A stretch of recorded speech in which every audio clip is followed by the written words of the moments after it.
चल पर रहने दे। हेलो दोस्तों, आप सभी का हमारे YouTube चैनल सक्सेस मिरर में हार्दिक स्वागत है। दोस्तों, आज से हम लोग इतिहास पढ़ना शुरू करेंगे और ये क्लास हम लोग पेट को ध्यान में रखते हुए पढ़ेंगे। तो सबसे पहले पेट में एक टॉपिक दिया है जिसका नाम है सिंधु घाटी सभ्यता। तो आज हम लोग सिंधु घाटी सभ्यता के बारे में पढ़ेंगे। तो सिंधु घाटी सभ्यता में सबसे पहले यही पूछा जाता है कि सिंधु घाटी सभ्यता का समयावधि कितनी है। तो 2500 ईसा पूर्व से 1750 ईसा पूर्व। तो हम कब से कब तक कह सकते हैं? 2500 ईसा पूर्व से 1750 ईसा पूर्व। अब देखो बात आती है ईसा पूर्व क्या होता है और ईसवी क्या होता है। तो हम एक समझते हैं।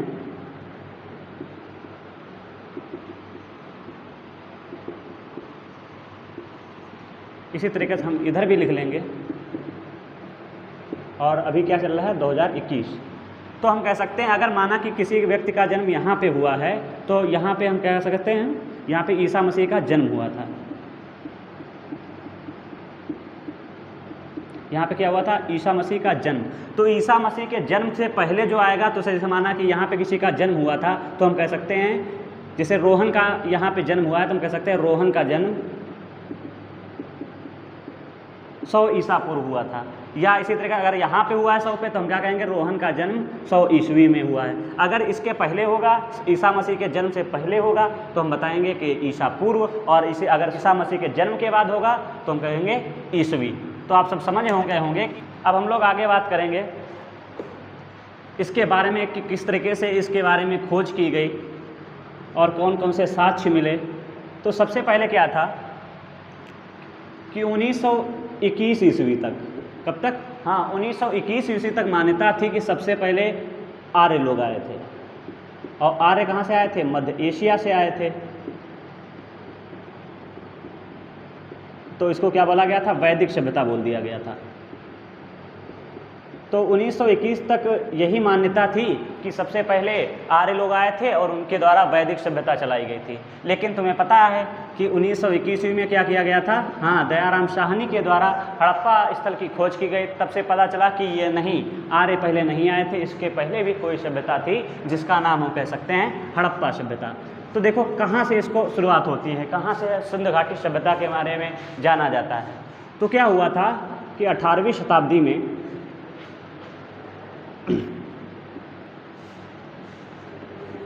टॉमी पेंथर नामक एक व्यक्ति थे। उन्होंने खोज करना शुरू कर दिया लेकिन ज़्यादा उन्हें साक्ष्य नहीं मिले। इसके बाद में टीलो पेंथर इसको कर लेंगे। इसके बाद में क्या हुआ? 1826 ईस्वी में चार्ल्स मेसन नामक एक व्यक्ति ने खोज करना शुरू किया, लेकिन इन्हें भी ज़्यादा सफलता हाथ नहीं लगी। तो अगर पूछा जाए कि सिंधु घाटी सभ्यता के बारे में सबसे पहले साक्ष्य इकट्ठा करना किसने शुरू किया तो हम कहेंगे चार्ल्स मेसन ने।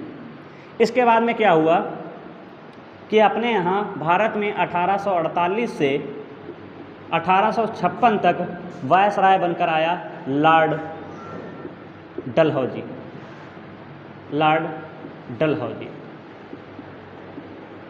तो लॉर्ड डलहौजी ने भारत में कई काम किए और उसने उन्हीं कामों में से एक कामों में से उसने क्या किया? प्रथम यात्री रेल चलवाई। क्या करवाई? प्रथम यात्री रेल चलवाई। अगर पूछा जाता प्रथम यात्री रेल कहाँ से कहाँ तक चलवाई गई तो बॉम्बे से ठाणे के मध्य। कितने किलोमीटर? 34 किलोमीटर। अगर ट्रेन का नाम पूछा जाता है, प्रथम जो ट्रेन चली थी या रेलगाड़ी चली थी यात्री, उसे क्या बोला गया था? तो उसे बोला गया था ब्लैक ब्यूटी। तो जब सबसे पहले बॉम्बे टू ठाणे चलवाई गई 34 किलोमीटर ट्रेन, तो फिर भारत के अलग अलग क्षेत्रों में पटरियाँ बिछाना शुरू कर दिया गया। जब पटरियाँ बिछाना शुरू किया गया तो क्या हुआ कि कराची से लाहौर तक जब रेलवे लाइन बिछाई जा रही थी तो क्या हुआ, उन्हें इस तरीके से एक टीला मिला तो उसको उन्होंने काट कर इस तरीके से पटरी उस पर बिछा दी। तो जब टीला मिला तो जैसे जैसे वो खुदाई स्टार्ट करते जा रहे थे तो उन्हें धीरे धीरे बड़े बड़े ईंटों के साक्ष्य मिलने लगी, लेकिन उन्होंने ज़्यादा ध्यान नहीं दिया और अपनी जो रेलगाड़ी का काम चल रहा था पटरियों का बिछाने का, वो धीरे धीरे ख़त्म हो गया। लेकिन ये बात ज़्यादा दिन तक छिपाई नहीं जा सकती थी या फिर ज़्यादा दिन तक छिप नहीं सकती थी। तो क्या हुआ, 1856 ईस्वी में अलेक्जेंडर कनिंघम नामक एक व्यक्ति आया। कौन आया? 1856 ईस्वी में कौन आया? Alexander Cunningham. 1856 में अलेक्जेंडर कनिंघम नामक एक व्यक्ति आया और उसने क्या किया, जहाँ पे ये साक्ष्य मिले थे ईंटों के, वहाँ पे खोज करना शुरू कर दिया। इसलिए खोज शुरू की, इसलिए इसे भारत में पुरातत्व का जनक कहा जाता है। तो पूछा जाए भारत में पुरातत्ववेत्ता का जनक या पुरातत्व का जनक कौन कहा जाता है, तो हम कहेंगे अलेक्जेंडर कनिंघम को। अब क्या हुआ, अलेक्जेंडर कनिंघम उस स्थल के पास पहुँचे, कराची के पास और लाहौर के पास, और उन्होंने साक्ष्य इकट्ठा करना शुरू कर दिया। अब क्या होता है, किसी भी चीज़ को अगर ढूंढने निकले तो क्या होगा, रुपये पैसे की ज़रूरत पड़ेगी, अन्य आदमियों की आवश्यकता पड़ेगी। तो अलेक्जेंडर ने क्या किया, उस समय जो भारत का वायसराय था वो था लॉर्ड कैनिंग। तो अलेक्जेंडर लॉर्ड कैनिंग के पास गए, उन्होंने कहा कि हम कराची से लाहौर के मध्य में जो साक्ष्य हैं उन पे खोज करना चाहते हैं कि वहाँ पे क्या था, और मैं आपकी सहायता चाहता हूँ। तो लॉर्ड कैनिंग ने कहा कि मैं ऐसा कुछ नहीं करूँगा, मैं इस पे रुपए नहीं ख़त्म करूँगा, मैं आपके लिए ये कर सकता हूँ कि मैं अब एक संग्रहालय बना दूँगा और आप उसमें जितनी भी चीज़ें हैं उसमें रखते जाइएगा, जितनी कीमती चीज़ें होंगी उन्हें ब्रिटेन भेज देना और जितनी सामान्य चीज़ें होंगी उनको इस संग्रहालय में रख देना। तो पूछा जा सकता है कि सबसे पहले भारतीय पुरातत्व संग्रहालय की स्थापना किसने की, तो किसने की? लॉर्ड कैनिंग ने की। ये क्या है, ये भारतीय पुरातत्व संग्रहालय है, ये क्या है, विश्व का सबसे बड़ा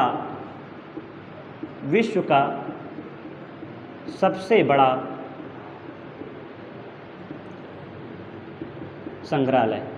कौन सा? सबसे बड़ा पुरातत्व संग्रहालय।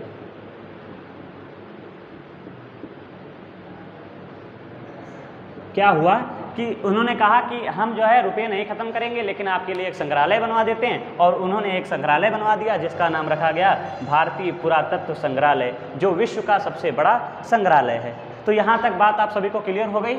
एक बार हम फिर रिवाइज करते हैं। हमने सबसे पहले क्या बताया कि 1921 तक मान्यता थी कि भारत में सबसे पहले कौन आया, हाँ सबसे पहले आर्य आए थे, लेकिन ऐसा मान्यता थी। लेकिन क्या हुआ, जब 1921 में दयाराम साहनी ने हड़प्पा की खोज कर दी, तब उसके बाद पता चला कि नहीं, आर्य नहीं पहले आए थे, इसके पहले भी यहाँ पे कोई व्यक्ति रहते थे। इसके बाद में क्या हुआ, इसकी शुरुआत कहाँ से हुई, तो 18वीं शताब्दी में टीलो पेंथर नामक एक व्यक्ति थे, उन्होंने खोज करना शुरू किया, लेकिन उन्हें ज़्यादा कुछ ऐसा साक्ष्य हाथ नहीं लगे। इसके बाद में 1826 ईस्वी में चार्ल्स मेंसन नामक एक व्यक्ति ने शुरुआत की, लेकिन उन्हें भी ज़्यादा साक्ष्य नहीं मिले। इसके बाद में क्या हुआ, इसके बाद में 1848 से 1856 के मध्य लॉर्ड डलहौजी अपने यहाँ वायसराय बनकर आया, और उसने क्या किया, सबसे पहले ट्रेन चलवाई। तो ट्रेन कहाँ से कहाँ तक चलवाई, जो तुम्हारी रेलगाड़ी वो चलाई, हाँ बम्बई टू ठाणे। कितने किलोमीटर? 34 किलोमीटर। अगर पूछा जाए सबसे पहले जो यात्री ट्रेन थी उसका नाम क्या था, तो हम कह सकते हैं ब्लैक ब्यूटी। इसके बाद में क्या हुआ, जब वो खुदाई स्टार्ट हो रही थी तो क्या हो रहा था, एक उसे टीला मिला तो उसको खोदना शुरू किया, तो उसमें से ईंटें निकलने लगी। धीरे धीरे जितना गहराई में जाते जा रहे थे, बड़े बड़े कह सकते हो साक्ष्य मिल रहे थे, लेकिन उन पर ज़्यादा ध्यान नहीं दिया गया और ट्रेन के जो पटरियाँ थी वो बिछा दी गई। लेकिन ये बात ज़्यादा दिन तक छिपाई नहीं जा सकती थी, या कह सकते हो छिप नहीं सकती थी। इसी को ध्यान में रखते हुए 1856 में अलेक्जेंडर कनिंघम आए और उन्होंने उन स्थानों पर खोज करना शुरू कर दिया। जब खोज करना शुरू कर दिया तो इन्हें भारत में जो है पुरातत्ववेत्ता का जनक माना गया। इसके बाद जब इन्होंने खोज की, कुछ इन्हें साक्ष्य मिले, तो इन्होंने अपने वायसराय के पास गए, जो तुम्हारे लॉर्ड कैनिंग थे। लॉर्ड कैनिंग से कहा कि आप हमारे लिए संग्रहालय की व्यवस्था करा दीजिए, या फिर खुदाई में जितना भी खर्चा आएगा आप उसको हमें दीजिएगा और कुछ व्यक्ति दीजिएगा। तो लॉर्ड कैनिंग ने कहा कि मैं ऐसा कुछ नहीं कर सकता हूँ।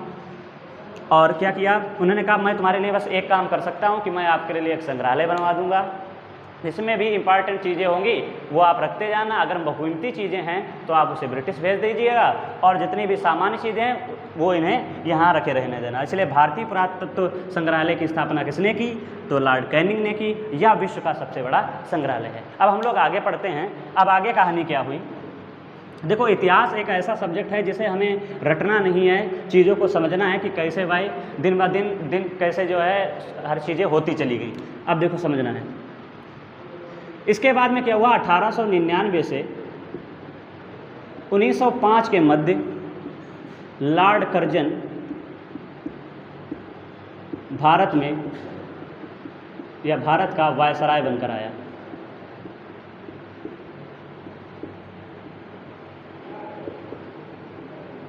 जब वायसराय बनकर आया तो ये खुद एक क्या था, ये खुद पुरातत्ववेत्ता था। ये क्या था, ये खुद एक पुरातत्ववेत्ता था। इसे चीज़ों को खोजने में, या कह सकते हैं जो पुरानी चीज़ें हैं उनको खोजने में बहुत ज़्यादा रुचि थी। तो उसने क्या किया, इसे पता था कि वहाँ पे कराची से लाहौर के मध्य कुछ साक्ष्य मिले हैं, तो उसने उस पर किया। उसने क्या किया, सबसे पहले भारतीय पुरातत्व सर्वेक्षण की स्थापना की।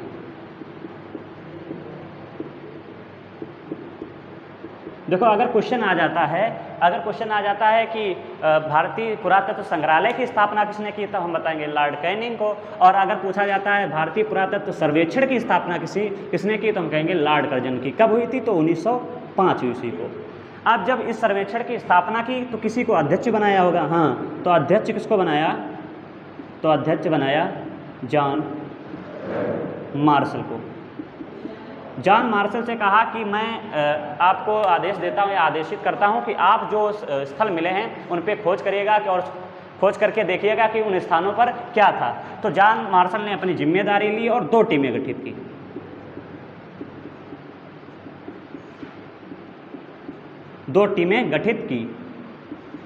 तो 2 टीमें गठित की।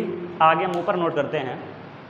जब 2 टीमें गठित की तो पहली टीम का हेड दयाराम साहनी को बनाया,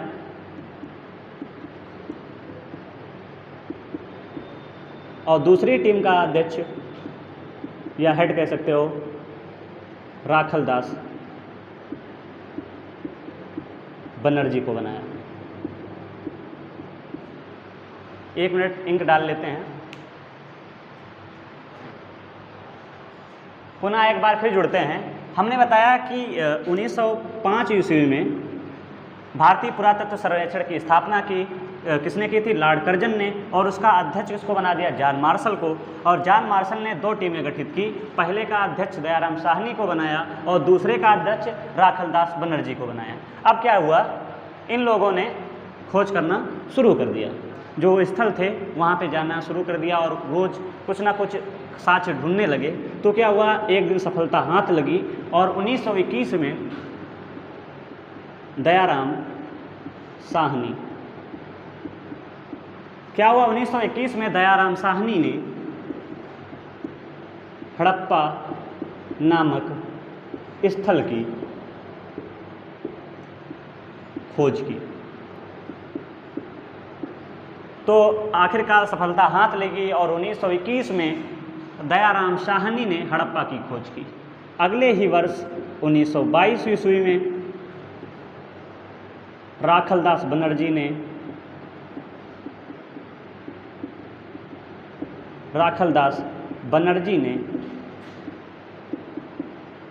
मोहन जोदड़ो नामक स्थल की खोज की। क्या हुआ, 1921 में दयाराम साहनी ने हड़प्पा की खोज की और 1922 ईस्वी में राखल दास बनर्जी ने मोहनजोदड़ो की खोज की। अब कभी कभी पूछ दिया जाता है कि हड़प्पा कहाँ है, तो हड़प्पा कहाँ है, मोंटगोमरी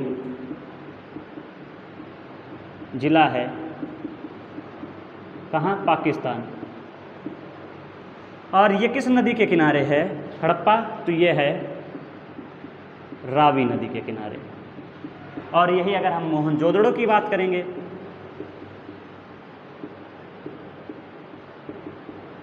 तो ये कहाँ है? ये है लरकाना ज़िला। ये भी कहाँ है मौजूदा हालत में? हाँ, पाकिस्तान में है।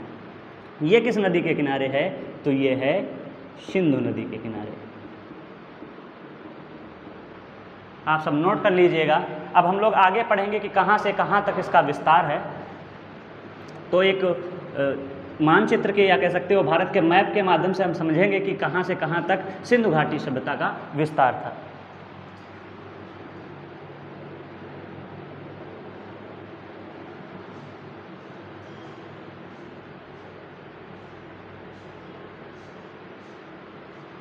समझेंगे। यहाँ पे है सिंधु घाटी सभ्यता का सबसे उत्तरी बिंदु, यहाँ पे है दक्षिणी बिंदु, ये है पूर्वी बिंदु और यहाँ पे पश्चिमी बिंदु।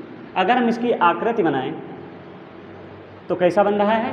हाँ, त्रिभुजाकार बन रहा है। तो अगर पूछा जाए सिंधु घाटी सभ्यता का आकार कैसा है, तो आकार कैसा है? त्रिभुजाकार है। चलो अब हम लोग बात कर लेते हैं सबसे उत्तरी बिंदु कौन सा है। तो यहाँ पे उत्तर, ये है दक्षिण, ये है पूर्व और ये है पश्चिम। तो यहाँ पे उत्तर में है मांडा, कौन सा है? मांडा। और दक्षिण में है दैमाबाद, पूर्व में है आलमगीरपुर और पश्चिम में है सुतका गंडोर। अब इनके नदी पूछ लिया जाता है कि मांडा किस नदी के किनारे है या दैमाबाद किस नदी के किनारे है। तो देखो आलमगीरपुर है हिंडन नदी के किनारे, इसके बाद मांडा है चिनाब नदी के किनारे, इसके बाद में दैमाबाद है गोदावरी नदी के किनारे, और जो सुतका गंडोर है, सुतका गंडोर कहाँ है? हाँ, सुतका गंडोर है दास्क नदी के किनारे। तो हम लोग यहाँ पे नोट कर लेते हैं। अगर पूछा जाए सिंधु घाटी सभ्यता का सबसे उत्तरी बिंदु, तो उत्तर में हम क्या बोलेंगे? मांडा, जो कहाँ है? चिनाब नदी के किनारे। इसके बाद में अगर दक्षिणी बिंदु पूछा जाता है तो हम क्या बताएंगे? हम बताएंगे दैमाबाद, जो कहाँ है? गोदावरी नदी के किनारे है। और इसके बाद में अगर पूछा जाएगा पूर्वी बिंदु, तो पूर्वी बिंदु हम कौन सा बता देंगे? आलमगीरपुर, जो किस नदी के किनारे है? जो दास्क नदी के किनारे है। इसके बाद में अगर पूछा जाता है पश्चिमी बिंदु, तो हम पश्चिमी बिंदु कौन सा बता देंगे? हम बता देंगे सुतका गंडोर, जो किस नदी के किनारे है? दास्क नदी के किनारे।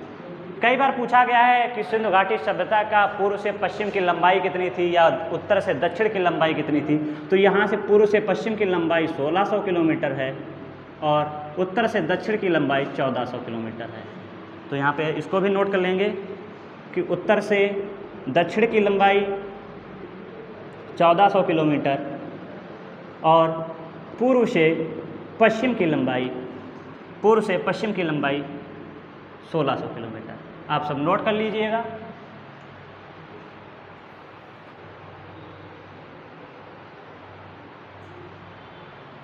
मुझे आशा है कि आप सभी को चीज़ें समझ में आ रही होंगी। अगर कोई भी बिंदु आपको समझ में नहीं आया हो तो उसको आप कमेंट बॉक्स में ज़रूर बताएं, मैं अगले वीडियो में उसको समझाने का प्रयास करूंगा।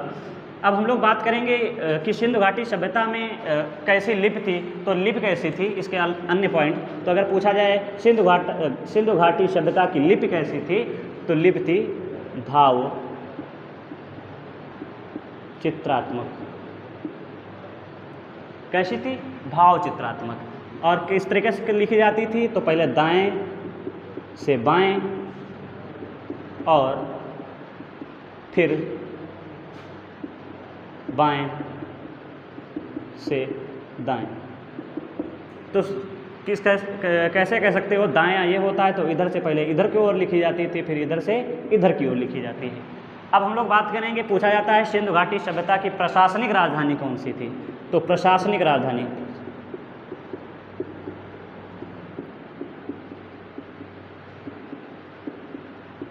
सिंधु घाटी सभ्यता की प्रशासनिक राजधानी कौन सी थी? तो हम कह सकते हैं हड़प्पा और मोहनजोदड़ो। अगर पूछा जाए वाणिज्यिक राजधानी कौन सी थी, तो हम वाणिज्यिक राजधानी कौन सी बताएंगे? हाँ, हम वाणिज्यिक राजधानी कौन सी बताएंगे? हम बताएंगे लोथल को। अगर प्रशासनिक राजधानी पूछी जाती है तो हम क्या बताएंगे? हाँ, हम बताएंगे हड़प्पा और मोहनजोदड़ो, और वाणिज्यिक राजधानी बताई जाएगी तो हम बता देंगे लोथल को। इसके बाद इसमें एक पॉइंट और बनता है कि ये शहरी सभ्यता थी कि ग्रामीण सभ्यता थी, तो ये कैसी सभ्यता थी? शहरी सभ्यता। और ये जल नियोजन के लिए प्रसिद्ध थी।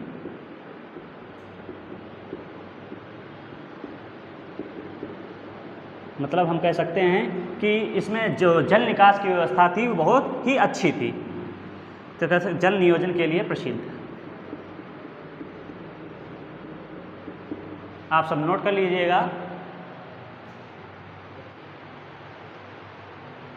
क्या होता है, कई बार पेपर में पूछा गया है, कोई भी स्थान दे दिया जाता है, पूछता है किस नदी के किनारे है और किस सन में हुआ या उसके खोजकर्ता कौन थे, तो हम लोग एक सारणी के माध्यम से उसको समझते हैं। सबसे पहले हम यहाँ पे लिख लेंगे स्थल,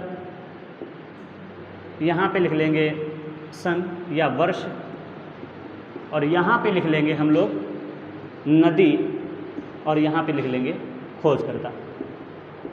आप सब भी इस तरीके से सारणी बना लीजिएगा। इससे क्या होता है कि सारणी में जब बना होता है तो हमें चीज़ें आसानी से याद हो जाती हैं। अब हम लोग बात करेंगे सबसे पहले हड़प्पा की। तो किस सन में? 1921 ईस्वी में। किस नदी के किनारे? तो हम कह सकते हैं रावी नदी के किनारे। खोजकर्ता तो आप सभी को पता ही है, कौन है? हाँ, दयाराम साहनी। इसके बाद हम लोग बात करेंगे मोहनजोदड़ो की। तो 1921 के अगले ही वर्ष आप सभी को पता है 1922 में किसने की थी? किस नदी के किनारे? तो सिंधु नदी के किनारे। और किसने की थी? हाँ, राखलदास बनर्जी। इसके बाद में अगर हम तीसरी बात करेंगे तो हम लोग बात कर लेंगे सूत्का गैंडोर की।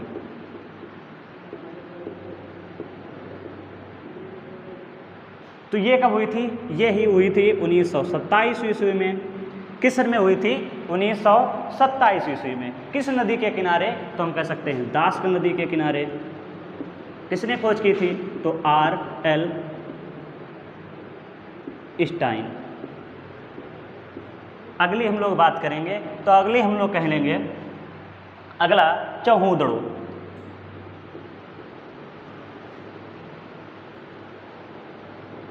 चौहूदड़ो किस सन में? तो 1931 ईस्वी में। किस नदी के किनारे? सिंधु नदी के किनारे। और इसकी खोज करता या कह सकते हो कौन थे? तो M.G. मजूमदार। अगला हम लोग बात करेंगे चौहूदड़ो के बाद में हम लोग बात करेंगे रोपड़ की। तो रोपड़ की कब हुई थी? रोपड़ के पहले हम लोग पढ़ लेते हैं रंगपुर की।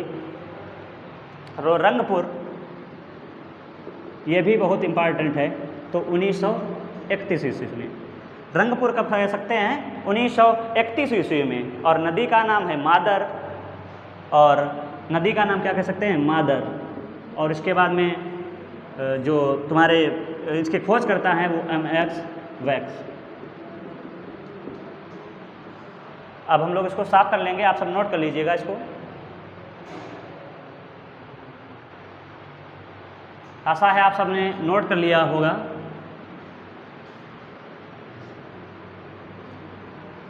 अब हम सब बात करेंगे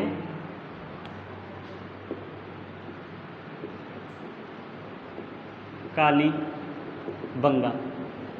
तो कालीबंगा 1953 में किस नदी के किनारे? घग्घर नदी के किनारे। कालीबंगा 1953 किस नदी के किनारे? घग्घर नदी के किनारे। अगर बात की जाए कि किसने खोज की थी तो ए घोष। किसने की थी? ए घोष। ए घोष मतलब अरविंद घोष। क्या कह सकते हो? अरविंद घोष। इसके बाद में अगला हम लोग बात करेंगे तो अगला कौन है? लोथल। किस सन में? 1958 में। किस नदी के किनारे? भुगवा नदी के किनारे। अब खोजकर्ता SR राव। इसके बाद हम लोग बात कर लेंगे आलमगीरपुर। हम किसकी बात करेंगे? हम लोग बात करेंगे आलमगीरपुर। कब से कब तक? अगर वर्ष पूछा जाए तो 1958। किस नदी के किनारे? तो हिंडन नदी के किनारे। और खोजकर्ता पूछा जाए तो YD शर्मा। कौन बताएंगे? हाँ, हम सब बताएंगे YD शर्मा को। अगर एक और इम्पॉर्टेंट बनता है, जैसे राखी गढ़ी पूछ लिया जाता है। क्या पूछ लिया जाता है? राखी गढ़ी। अगर राखी गढ़ी की बात करेंगे तो राखी गढ़ी 1990 में किस नदी के किनारे? सरस्वती नदी के किनारे। और इसके खोजकर्ता अगर पूछा जाएगा तो हम क्या बता देंगे? हाँ, हम बता देंगे रफ़ीक मुगल। आप सब इनको नोट कर लीजिएगा। वैसे तो बहुत से कह सकते हो कि स्थल हैं, लेकिन जो ज़्यादातर पूछे जाते हैं हमने उन्हीं की बात की है। आप सब इसको नोट कर लीजिएगा। अब क्या है, पेपर में कई बार भी पूछा गया है, जैसे पूछ दिया जाता है कि उर्वरता की देवी का मूर्ति कहाँ मिला है, तो इस तरीके से भी क्वेश्चन पूछे जाते हैं। तो हम सब अब इनके बारे में एक एक करके जानकारी प्राप्त करेंगे कि किन स्थानों पे क्या क्या साक्ष्य मिले थे। तो सबसे पहले हम बात करेंगे हड़प्पा। तो हड़प्पा में सबसे पहला साक्ष्य क्या मिला था? हड़प्पा में 12 कच्छों का अन्नागार मिला था। क्या मिला था? 12 कच्छों का अन्नागार। इसके बाद में R73, क्या मतलब? समाधि 37 मिली थी। इसमें कितने? इसमें लगभग 58 कंकाल मिले थे, 58 मानव कंकाल। और क्या मिला था? हाँ, इसके अलावा मिला था शंख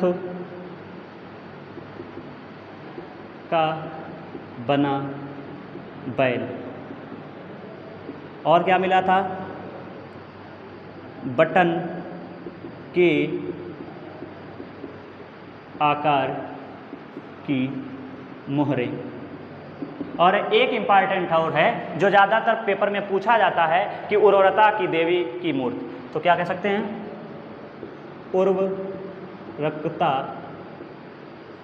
की देवी की मूर्ति। ये कैसी थी? तो ये क्या हुआ था? स्त्री के गर्भ से उगता हुआ पौधा।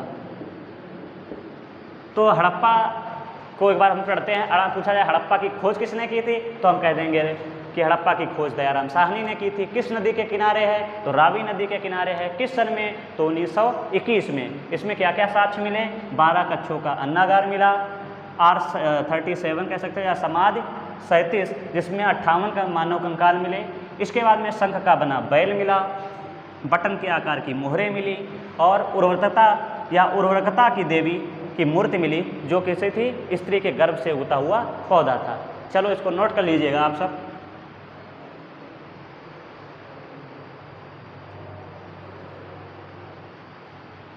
अब हम लोग आगे बात करेंगे मोहनजोदड़ो की।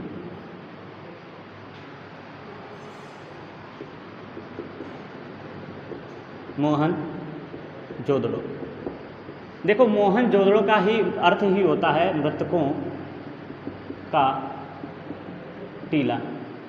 इसका अर्थ क्या होता है? मृतकों का टीला। इसमें सबसे पहला साक्ष्य क्या मिला था? यहाँ पे सबसे पहले एक विशाल स्नानागार, एक विशाल स्नानागार मिला था। और क्या मिला था? एक विशाल धन्नागार मिला था। और क्या मिला था? और मिला था एक पुरोहित राजा की मूर्ति। इसके अलावा क्या मिला था? हाँ, एक नटराज की मूर्ति। और जो सबसे ज़्यादा इंपॉर्टेंट है, हम लोग स्वास्तिक चिन्ह देखते हैं, तो ये भी कहाँ से मिला था? हाँ, तो ये भी मोहनजोदड़ो से मिला था। तो क्या लिख देंगे? स्वास्तिक चिन्ह। इसके अलावा क्या मिला था? हाँ, पशुपतिनाथ का मूर्ति, पशुपति नाथ की मूर्ति। और क्या मिला था? एक मिला था एक श्रृंगारदार। इसके अलावा भी अन्य चीज़ें मिली थी, जैसे हम कह सकते हैं कि प्रत्येक मकान में कुएं का साक्ष्य। क्या कह सकते हैं? प्रत्येक मकान में कुएं के साक्ष्य। प्रत्येक मकान में कुएं के साक्ष्य। तो आप सब इनको नोट कर लीजिएगा, बहुत ही इंपॉर्टेंट है। सबसे ज़्यादा पूछा जा सकता है स्वास्तिक चिन्ह किस स्थल से मिला था, तो हम बता देंगे मोहनजोदड़ो से। या पूछा जाता है विशाल स्नानागार, तो हम कहाँ से बता देंगे? हाँ, मोहनजोदड़ो में। या धन्नागार पूछा जाएगा तब भी हम मोहनजोदड़ो बताएंगे। और एक नटराज की मूर्ति, तब भी हम बताएंगे मोहनजोदड़ो। आप सब नोट कर लीजिएगा। नोट हो गया? चलो इसमें एक पॉइंट और लिख लो। इसमें क्या होता है? एक नृत्य करती हुई बालिका की मूर्ति। ये बहुत ज़्यादा इंपॉर्टेंट है, इसको जरूर लिख लेना कि एक नृत्य करती हुई बालिका की मूर्ति। अब हम लोग आगे बात करेंगे चहूदड़ों की।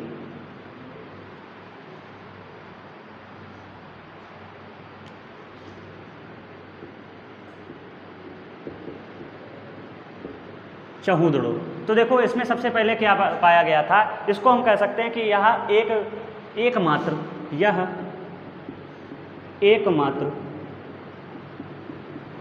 ग्रामीण स्थल था।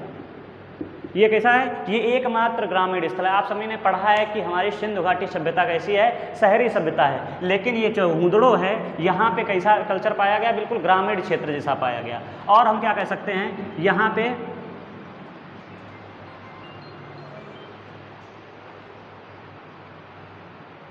यहाँ पे क्या मिला? यहाँ पे बेलनाकार मोहरें प्राप्त हुई। इसके अलावा अन्य चीज़ें प्राप्त हुई, जैसे हम कह सकते हैं गोल ईंटों के साक्ष्य। क्या कह सकते हैं? गोल ईंटों के साक्ष्य। और क्या कह सकते हो? हाँ, एक क्या कह सकते हो?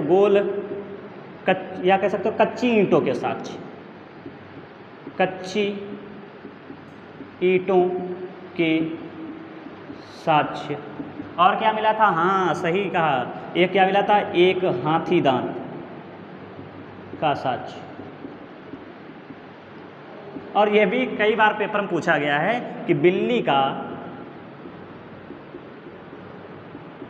पीछा करते हुए कुत्ते का चित्र। आप सब इनको नोट कर लीजिएगा। और ये तो याद ही होगा कि चहूदड़ों की खोज कब हुई थी? तो हम चहूदड़ों की खोज कब हुई थी? 1931 ईस्वी में। किस नदी के किनारे? तो सिंधु नदी के किनारे। आप सब इसको नोट कर लीजिएगा। अब हम लोग एक बहुत ही इम्पॉर्टेंट जो स्थल था जिसका नाम है लोथल। अब हम लोग लोथल के बारे में पढ़ेंगे। लोथल, तो हम सब ने पहले ही पढ़ा है कि लोथल क्या था? यह वाणिज्यिक राजधानी थी। ये कैसी थी? ये वाणिज्यिक राजधानी थी। और क्या? यहाँ से बंदरगाह, यहाँ क्या मिला? बंदरगाह। मतलब कह सकते हो यहीं से सब पूरा व्यापार होता था। जब व्यापार होता था इसका मतलब यहाँ पे क्या मिला? फारसी मुद्राएं मिली। क्या मिला? फारसी मुद्राएं मिली। और क्या मिला? एक मम्मी के साक्ष्य। और क्या कह सकते हो? वाणिज्यिक राजधानी थी, बंदरगाह था। और क्या मिला? फारसी मुद्राएं मिली, एक मम्मी के साक्ष्य मिले, घोड़े की अस्थियां मिली। क्या मिले? घोड़े की अस्थियाँ। इसके अलावा एक और इम्पॉर्टेंट है कि चावल के साक्ष्य, कैसे कह सकते हो, चावल के दानों के साक्ष्य। आप सब नोट कर लीजिएगा। ये ज़्यादा पूछा जाता है कि बंदरगाह कि पूछा जाएगा सिंधु घाटी सभ्यता का बंदरगाह कहाँ है, तो क्या था, लोथल में, और वाणिज्यिक राजधानी। आप सब नोट कर लीजिएगा। अब हम लोग बात करेंगे कालीबंगा।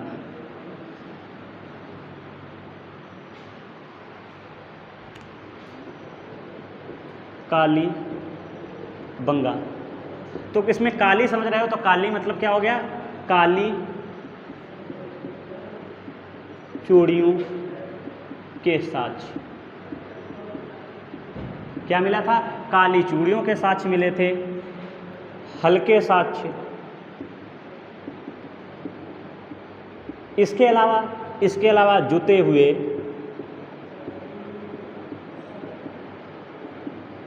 खेतों के साक्ष्य, और क्या, काली चूड़ियों के साक्ष्य, जुते हुए खेतों के साक्ष्य। इसके अलावा और हम कह सकते हैं हवन कुंड के साक्ष्य। क्या कह सकते हैं, हवन कुंड के साक्ष्य।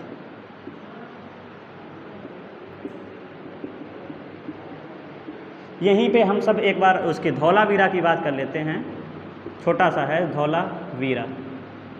इसमें क्या मिला था, इसे धौलावीरा का पूछा है। जैसे हमने मोहनजोदड़ो का पढ़ा था, तो उसको बोला जाता था मृतकों का टीला। इसी आधार पे धौलावीरा को क्या बोला जाता है, इसका अर्थ होता है सफ़ेद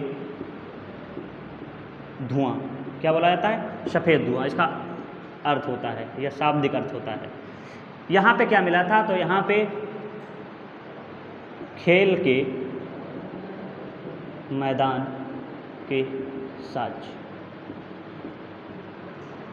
खेल के मैदान के साक्ष्य। देखो इतने ही ज़्यादातर इम्पॉर्टेंट हैं, जितने भी स्थल हैं हम सब पढ़ लिए हैं। और वैसे अभी भी बहुत हैं, राखीगढ़ी है, रंगपुर है, ये सब हैं, तो वो उनसे ज़्यादा नहीं पूछे जाते हैं। तो आप सभी को ये वीडियो कैसा लगा ज़रूर बताएं। इससे पहले एक चीज़ और समझ लीजिएगा, अगर पूछा जाता है सिंधु घाटी सभ्यता का अंत कैसे हुआ था, तो सभी ने, जितने भी भूगोलवेत्ता हैं या पुरातत्ववेत्ता हैं, उनके अनुसार उनका कहना है कि ये आग से ख़त्म हो गई होगी। मतलब क्या हो गया, जंगलों में आग लग गई होगी, इससे ख़त्म हो गया। बहुत लोगों ने कहा कि सूखा पड़ गया होगा, इसके कारण हो गया होगा।